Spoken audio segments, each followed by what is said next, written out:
Hi, this is Ashley Eckstein, voice of Ahsoka Tano, and you're watching MGF Customs.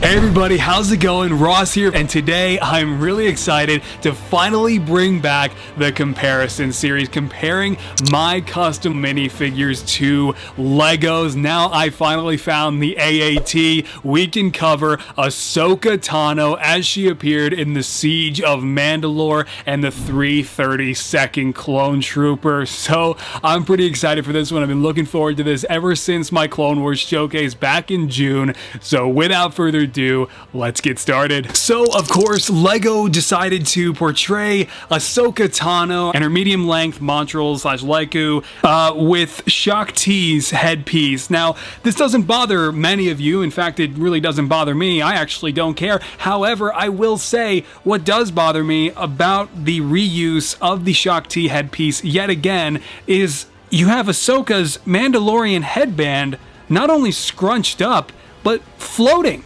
above her head. It's supposed to be a headband connected to her montrals there and like, you know, kind of covering the transition between her head tails and her actual head. Instead, Lego was like, how about to infinity and beyond, and it's gone because it's just printed like a mile up that headpiece. And I'm not nitpicking either because the Rebels one was printed reasonably low.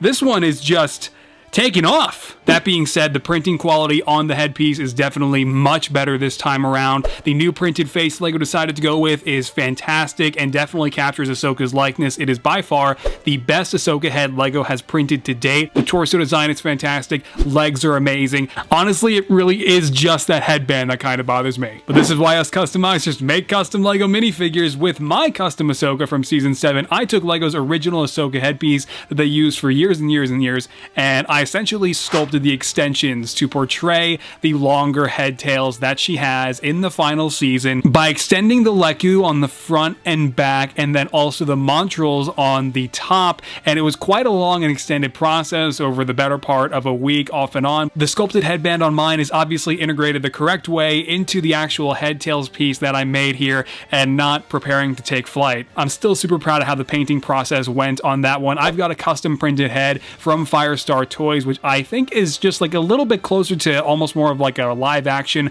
likeness to Ahsoka. It's a bit more calm, a bit more laid back and timid, which is totally a preference thing. And you can also see the alternative facial expression here as well. Obviously, mine also has those custom lightsaber hilts, and those started off as a base piece from Big Kid Bricks with some heavy modification on my part. I've also got a multi-layered custom Cape Madness waist cape that I made for this minifigure, which definitely tops it off. And then of course my painted legs that wrap around all four sides of the minifigure. So, I mean, obviously you can't really compare a custom hand-painted minifigure to a mass-produced minifig, but that headband is just printed so high up and it's so distracting that it almost ruins it for me. Now, I will say I was a lot more impressed with Lego's new 332nd Trooper. Even though these minifigures have problems, I'm just so glad that they exist in 2020. It almost seemed like for a while there we might not have been getting Clone Wars sets for the final season. So, taking a look at Lego's 332nd Trooper, it's obviously just the 501st Trooper from the new 501st Battle Pack, which is again a real thing that I still just said I can't believe that set's actually real. And all Lego did was not print the blue markings, but instead the markings for the Ahsoka Loyalist design. And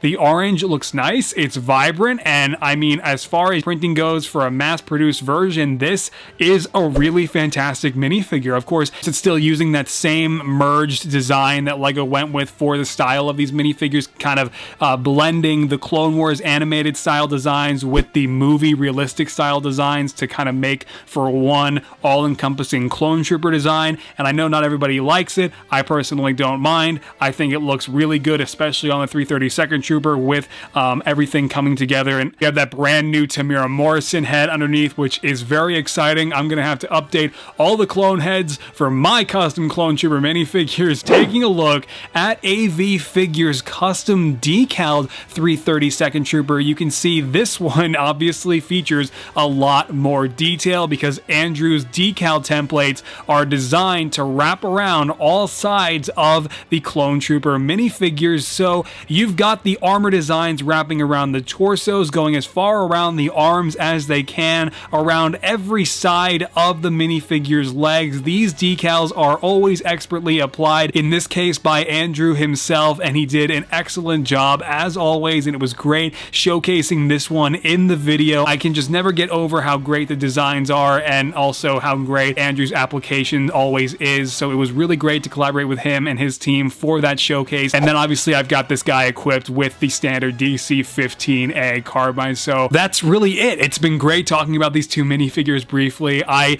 want to just say before we close out, aside from that major headband issue with Ahsoka, I think these two minifigures are excellent. So with that said, let me know what you think down in the comments. I know not everybody is going to agree here. However, I still thought this was a fun video. So if you want the YouTube algorithm gods to actually see it, of course, you can click the like button if you care. Otherwise, you can always find me over on Patreon working on something new, posting progress for all my new custom minifigures as I make them. Then also the new exclusive long form videos that I just launched as well, featuring me just working on various different things and just kind of commentating over that footage. I definitely go a lot more in depth with those than I'm able to in the tutorials. So it's definitely a great time if you'd like to consider supporting the channel that way. Otherwise, you can always find me over on Instagram, Twitter, and Facebook, posting all of my digital Photoshop edits and teasers for my custom minifigures when they're ready for photos. And then I'm also on TikTok, which is now a thing. I'm posting clips from my videos over there. So if you're on TikTok, I am too. So yeah, man. I don't know when I'll be doing another comparison video. It may not happen again for a while, though I do have Black Widow and Hawkeye that I never actually compared to Lego's version, so that might be a fun video to do. I don't know. Let me know what you think of that idea down in the comments. But otherwise, I will catch you guys in the next one, so stay safe, take care, and keep creating.